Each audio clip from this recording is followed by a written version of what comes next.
Επόμενη Καρπασία, πλήθος προσφύγων μαζί με τους εγκλωβισμένους της κοινότητας της Αγίας Τριάδας παρέσυσαν στη Θεία Λειτουργία που τελέστηκε στην εκκλησία του χωριού προϊσταμένου του Επισκόπου Καρπασίας Χριστοφόρου. Ακολούθησε ο καθαγιασμός των υδάτων στον κολπίσκο του Αγίου Θύρσου.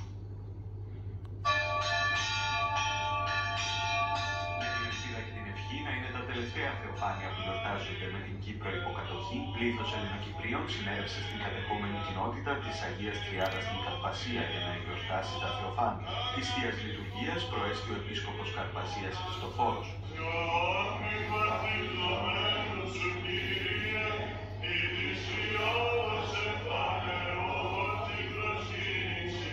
Ακολούθησε ο καθαγιασμός των υδάτων στον κολπίσκο του Αγίου Θύρσου. Δεκάδες νέοι αψήφισαν την τρικυμιώδη θάλασσα και επεδίωξαν να πιάσουν το σταυρό.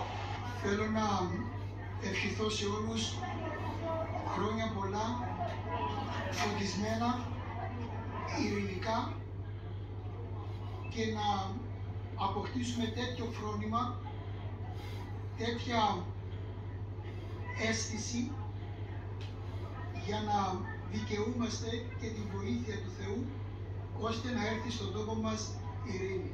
Ερχόμαστε στην Αγία Τριάδα, στην Καρπασία, όποτε είναι τα θεοφάνεια, όποτε έχουμε την ευκαιρία να ερχόμαστε για να αισθανόμαστε ξανά την ανάγκη αλλά και την υποχρέωση την οποία έχουμε για να συνεχίσουμε τον αγώνα. Είμαστε εδώ σήμερα όπως κάθε φορά εδώ στα θεοφάνεια στην Αγία Τριάδα, τη διαλούσα εδώ στον Άγιο Θέρσο, μόλις έχουμε προβεί στην κατάδυση του Τιμίου Σταυρού και στέλνουμε ένα μήνυμα ότι ναι, επιμένουμε και μένουμε στην επανένωση και στην απελευθέρωση της πατρίδας μας. Ευχαριστίες σε όσους έσπευσαν στην Αγία Τριάδα, εξέφρασε ο πρόεδρος της κοινότητας Γιαννάκης Κατσουγιάννης. Τέτοιες ενέργειες και αυτός ο Παλμός δίνει τα σωστά μηνύματα για επαναπροσέγγιση και μια σωστή λύση του κυπριακού προβλήματος. Συγκίνηση προκάλεσε το μήνυμα του κυρίου Ανδρέα Χριστοφή, του μοναδικού εγκλωβισμένου της κοινότητας του Αγίου Ανδρονίκου.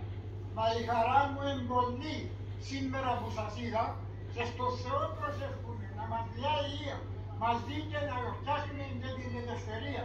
Τα χρόνια μου επίαστην και μήνα στην καρδία, μα χρόνια έζησα πολλά μαν και χαρικάτα, ούλο με πίκρες και καμούς εγώ πέρασα τα. Μα χρόνια έζησα πολλά βαρκές να τα μετρήσεις, μα να σου πω πως τα έζησα σίγουρα να τα κρίσεις. 50 χρόνια δυστυχώς εγώ που υποφέρω και στο Θεό προσεύχομαι ελευθεριά με φέρω.